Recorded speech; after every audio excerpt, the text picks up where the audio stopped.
Hi everybody and welcome to my channel. Thank you so much for clicking on this video. If you're new here, my name is Leah and most of my videos are focused on unsolved crimes and mysteries.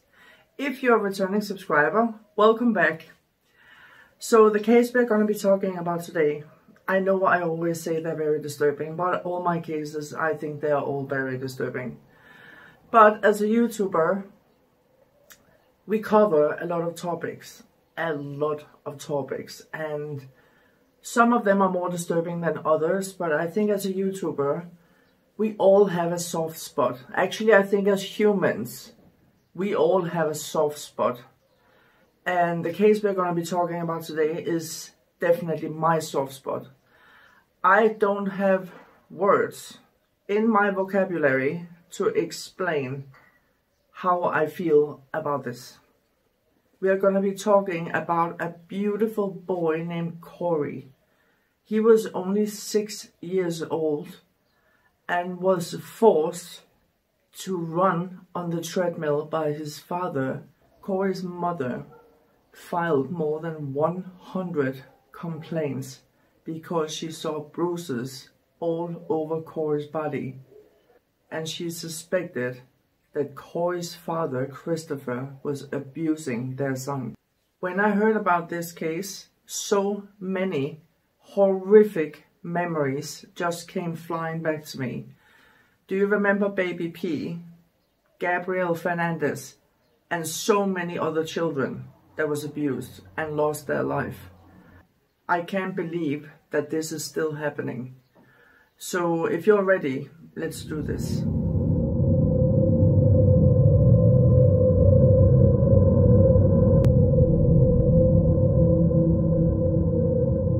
Breanna Micciolo was a sweet 16-year-old girl living in New Jersey with her mom and her stepdad.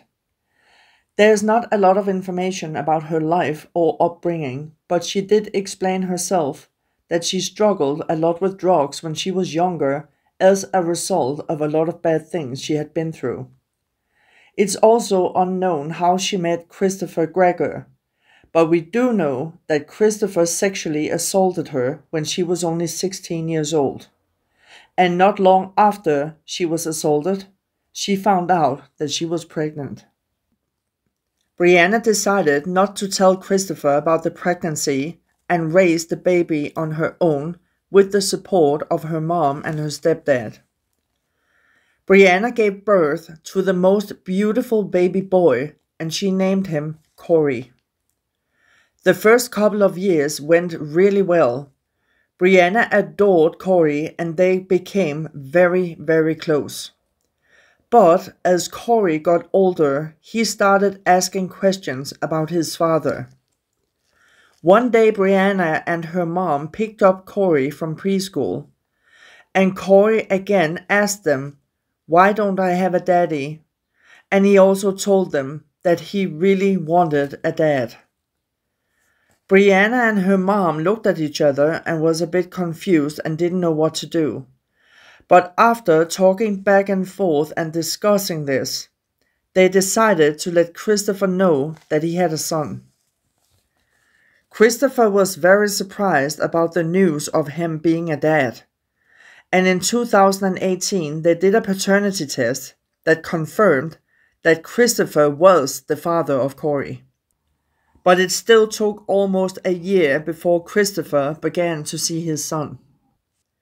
Breanna and Christopher went to court, and ultimately Christopher assumed weekday custody of Corey. Christopher and Corey initially stayed in Monroe with Christopher's parents until he moved into his own apartment complex in Barnegat. The visitation started, and Breanna started noticing bruises on Corey's body. She started to document all the bruises by taking pictures, and there was more and more unexplained bruises every time Corey came home from his father's house. There would be bite marks, finger markings on Corey's arms and legs, and one time he even came home with blood pooling at the bottom of his eyes. Breanna decided to report it to CPS. They had a conversation with Corey, and he told them that his dad would hit him and he was trying to get away from him. He didn't want to go to his father's house. Corey would be hiding in the closet crying, but DCPP told Breanna that he had to go anyway. As the mother of Corey, she knew she had to protect her son, so she convinced Christopher to allow her to spend overnights in his home while Corey was there. Christopher said that was okay, but there was one condition, and that was that Breanna would have to have sex with him. After a while, Breanna couldn't take it anymore, and she went home to her mom in Englishtown. Up until this point, the only people Corey told that his father was hurting him was his mom and his grandmother. On April 1st, 2021, Breanna brought her 6-year-old son Corey to the hospital so Corey could be examined from top to toe. He would have blood work done, x-rays, and they also checked his heart. Breanna was determined to find out where all those bruises on Corey's body came from. Defendant Christopher Gregor is accused of forcing his 6-year-old son Corey to run on a treadmill at really impossibly high speeds for a kid that young because he believed the boy was too fat. Now, Gregor is charged with endangering the welfare of a child and first-degree murder in the death of Corey. The state presented video evidence of Gregor forcing Corey on a treadmill in his apartment gym, showing Corey repeatedly falling down as he tried to stand. It was really tough to watch. Now, the pediatrician who examined Corey the day before he died took the stand today, so we're going to get you inside the courtroom for that testimony. Where did you see him? That's where I saw him, in the exam room. Did you tell Corey anything about his visit with you that day, or the purpose of his visit? So I do give children a chance to say what hurts or what's the problem or what happened, if it's an injury, how did you get hurt? So I did that, and he at first didn't want to say anything. Shook his head. No, I don't know. And so I explained to him that in order to help him, I had to know how he got hurt and what happened. And still he hesitated, so I said, Corey, we can't help you if we don't know what happened, and please, and don't worry, because I need to know so I can help you be safe.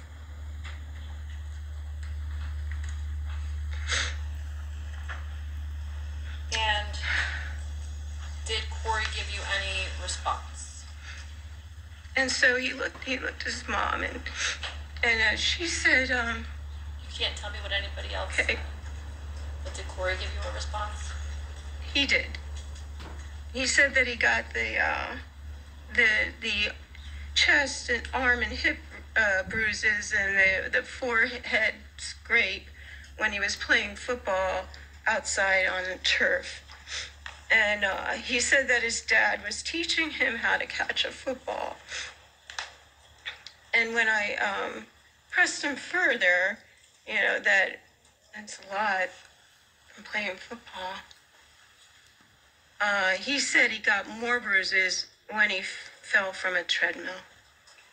The doctors had a conversation with Breanna, and they decided to schedule a meeting for the very next day with Christopher.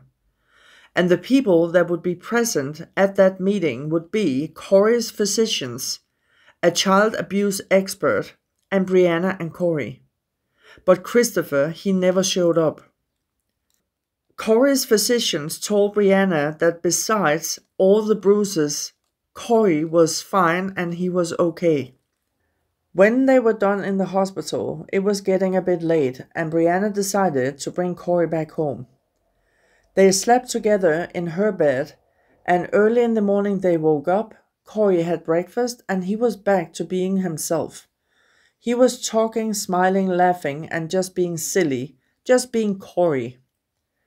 When Corey was finished with his breakfast, they got ready and Breanna dropped off Corey at his dad's house around 9 a.m. Corey was fine and was acting completely normal. 6 hours later, Christopher called Breanna and told her he needed the insurance information for Corey. Corey had told him he was very tired, he felt nauseous, and he had trouble breathing. Breanna got into a full panic mode, but Christopher didn't want to tell her which hospital he was going to take him to. Christopher brought a very, very weak Corey to the hospital. He wasn't moving at all, and he had to hold him really tight to keep him stable. He told the doctors that Corey hadn't been himself all day long, but now he didn't respond at all. Corey was in Chris's arms. His arms were over Chris's shoulders. His legs were dangling. His arms did not look like they had much movement to them. His legs did not look like they had much movement to him. His head was rested on Chris's shoulder. His head was his face was difficult to visualize. So when I first approached them, I knew that something was concerning, but I couldn't see everything I needed to see. So I was depending on Chris to convey a sense of urgency or unwellness that I did not get from him at first. It was more of a clinical description of what was going on, and I did not immediately feel I had to rush them back. I definitely knew it was concerning, but I needed just a little more information. If I saw Corey's face right away, it would have been much easier. But Corey's face was on Chris's shoulder. I would have spoken to Corey, but he was not in a place to speak. He was not making any sound, hardly. I continued my brief conversation with Chris until there was a moment when Corey tilted his head back, and that's when I got what I needed to see to really kick up the speed on this emergency. They rushed Corey in for a CT scan, and Corey started having seizures. The doctors, they were fighting to save Corey's life. But unfortunately, the doctors did not succeed, and beautiful Corey, he passed away. When an autopsy was performed, it was ruled a homicide. The cause of death was blunt force trauma to his chest and his abdomen. They also said that there was lacerations on Corey's heart and his liver.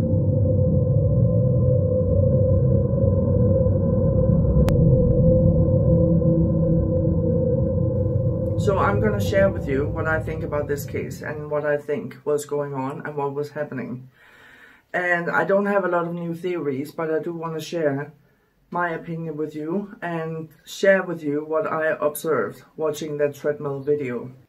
But I have to admit, I only watched the video one time. I can't watch it again. It's so disturbing to me. And when you find yourself shouting at your computer, trying to get Christopher to stop, then it's time to back off and stop watching. But I did see enough to share this with you. When Christopher and Corey, they enter the gym, they walk separate ways. Christopher is walking to the other end of the gym where he's lifting weights and doing his thing.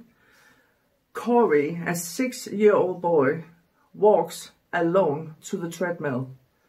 He just pushes all the buttons and the treadmill starts like this.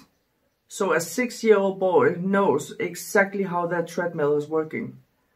So that just tells you he has been on that treadmill so many times. He's only 6 years old.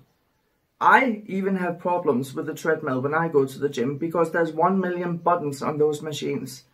Corey starts it like that. And the next thing I noticed is that there's nobody in this gym besides Christopher and Corey. But Christopher's body language, it looks like he's winding himself up, like he's getting bigger and bigger, like he's, I don't know, if there was 10 women in the gym, maybe I would understand his body language, that he had to be macho and show he's the man very dominant. But there's nobody there. So why is his arms out here like he's trying to prove that he's the man? I don't know how else to explain it. His body language is very threatening to me. The next thing I noticed is that Christopher, he approaches Corey on the treadmill. He's not cheering for him. He's not doing anything. He's just leaning against the treadmill, just staring at Corey. Like, he's already annoyed with him, and Corey didn't even do anything. But his body language just shows that Corey annoys him. And Corey, he doesn't even look at his dad at all. I think he is terrified of him, and he wants to show him, I got this. But it feels like Christopher is only waiting for Corey to fall down. And when that doesn't happen, he gets annoyed. And he just leans over and pushes the speed button and the incline button, making it even more hard for Corey to keep up. And Christopher keeps pushing this button. And Corey has to run faster and faster and faster. And eventually he falls off the treadmill. But what really, really broke my heart is Corey's body language when he falls off that treadmill. It's like he's concerned about his father's reaction, because he looks at him like really fast. He jumps up from the floor and jumps straight back up on the treadmill, and the treadmill is still going in full speed. And nobody can do that.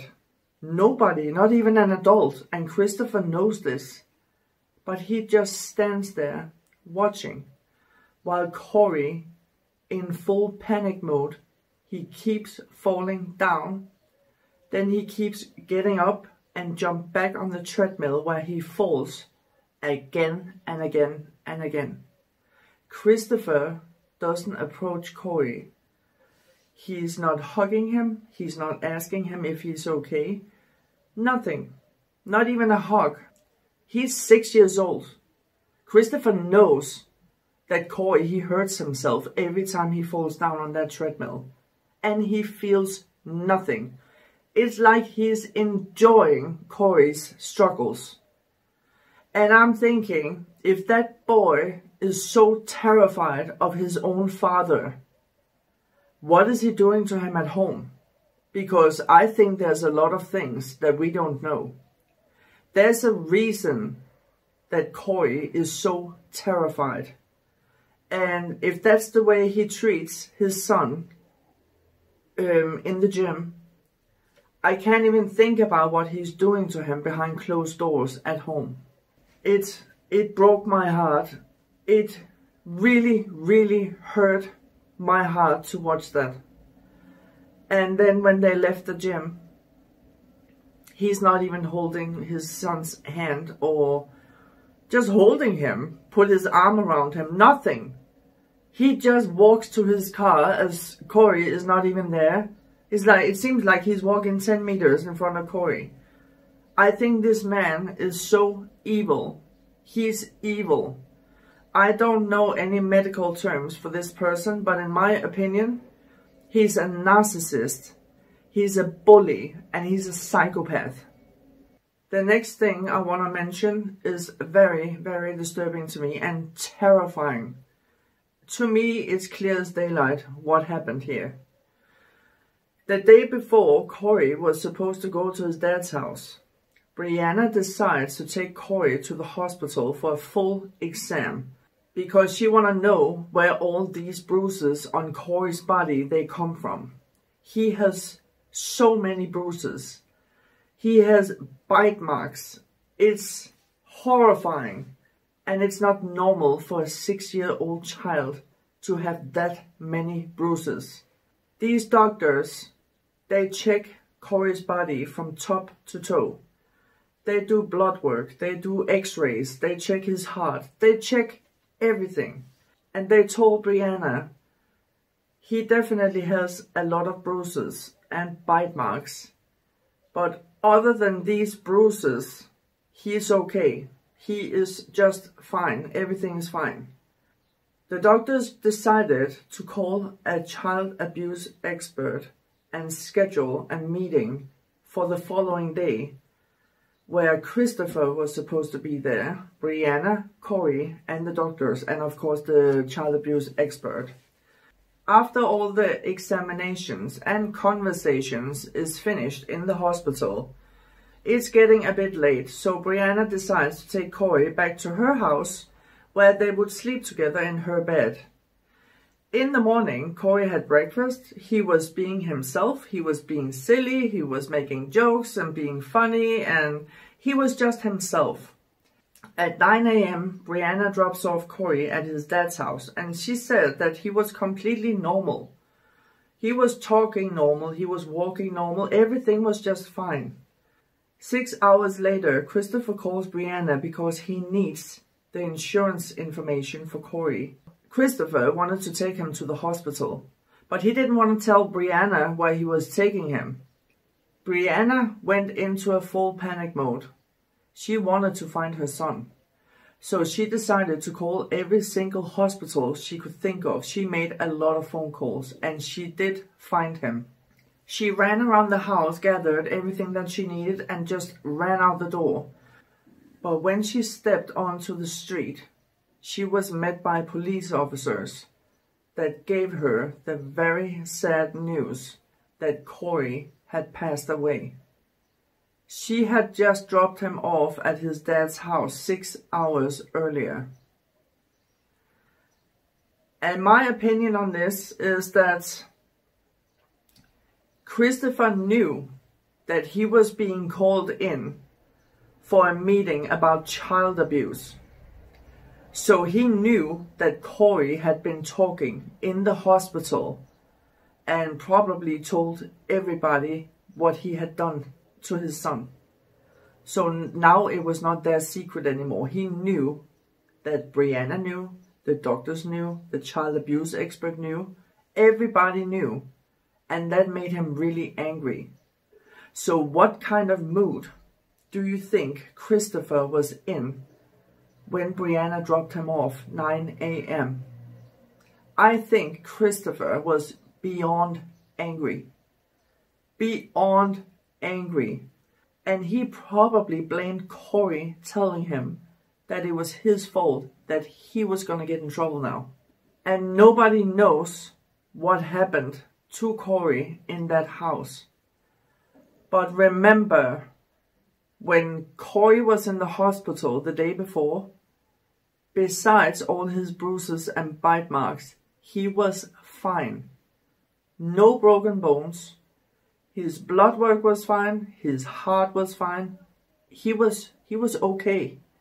But when they did an autopsy on Corey, it was ruled a homicide. The cause of death was blunt force trauma to his chest and to his abdomen. Corey had lacerations on his heart and his liver. I think when Corey arrived at his house, Chris was completely out of control. I think he completely lost it. And I want to say, I believe that Corey got hurt really bad on that treadmill, but I don't think that's what caused his death. I think when Corey arrived that morning, Christopher was out of control. And I think, I don't know how to explain this so I don't get banned on YouTube, but without giving too much detail, I believe that Christopher caused the blunt force trauma to his chest and to his abdomen using his hands. Then I didn't say too much. He hurt his own son with his own hands. And what I also want to say, that some people who can't control their temper, when they lose it, it's like they go into some kind of trance. They can't stop themselves. And I think he lost it with Corey. And when he calmed down and snapped out of his anger, he realized what he had done. And he rushed Corey to the hospital. And when Corey passed away in the hospital, Chris not only left the hospital, he fled the state, and nobody saw him in the state for 3 months. Christopher had Googled how long after an autopsy can charges be made. Doesn't that just tell you everything? He knew he had screwed up. He knew that he had gone too far this time. He knew that he was in serious trouble. When you look at Christopher's face in that courtroom, he just resembles a monster. He feels nothing. There's no emotions. There's no crying. There's no remorse. Nothing. It's like he feels nothing. He's a monster. And while I'm doing this video, the trial is still ongoing. And I can tell you, I can't wait for sentencing. He turned down a 30-year plea offer. And he pled not guilty on everything. He's hoping he won't get punished. Well, I can tell you that I hope he's going to prison for the rest of his life. He's a monster, and he's a very, very dangerous person. Very dangerous. The last thing I want to say is that I think Breanna is very, very strong in that courtroom. She doesn't hesitate with any questions. She answers all questions. She doesn't keep any secrets. She is like an open book and just tells them everything they want to know. Even about drug abuse when she was younger. She tells them everything. So to Breanna and her family, I want to say that I am so sorry for your loss. To Breanna, I want to say that you are doing a tremendous job in that courtroom. You are so strong, and remember, you did everything that you were supposed to do. This is not your fault. So stay strong and make sure that monster goes away for the rest of his life. I wish you all the best. So that's it for today's video. Please let me know in the comment section down below what you think. Do you think there's enough evidence to put Christopher away for the rest of his life? I hope so. I really, really hope so. If there's any justice in this world, they're gonna make this man go away. He is a danger to society, in my opinion. I'm just waiting for the sentencing of this guy, and when it happens, I'm gonna let you know. So until the next one, take care and stay safe. Bye.